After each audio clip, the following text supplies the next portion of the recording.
dedim. Qəşəng. Sonra bu hiftonza bir y dedim o balaca hissəyə. Sonra yuxarıda bir z dedim. Dedi ki, Vəssalam.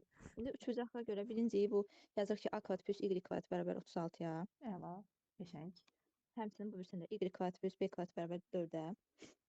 Bir də sonra böyük bucaqlara Bəli. baxırsınız. Sonra böyük bucaqdır. Bəli, y üstə z-in kvadratı üstə a kvadrat bərabər x kvadratına. Əla. Sonra yenə y üstə z-in kvadratı üstə b kvadrat bərabər 4-ün kvadratına. Buradan yenə indi y-ləri yuxarıya bir yazıram ki, y-i tapanda elə bir şey yazırıq ki, orada 36 çıx a kvadratı. bəli, 36 çıxaq a kvadratı bərabərdir 4 çıxaq b kvadratına. O birisində də həmçinin olacaq ki, x kvadratı çıx a kvadrat bərabər 16 çıx b kvadrat. İndi bunlardan yuxarıdan aşağıdan çıxdım. Aldım ki, x demək çıxanda alınır ki, 36 çıxaq x kvadratı bərabərdir 4 çıxaq 16 yazdım ki, orada açıq görək də bizə lazım olanı. Hı -hı. -12-nin əvəzinə elə yazmışdım.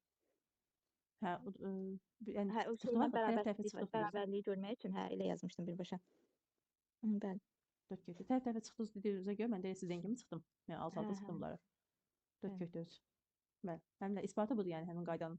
İmtahan da falan qaydanı unutdunuz, xatırlamırsınız, bu şəkildə yaza bilərsiniz.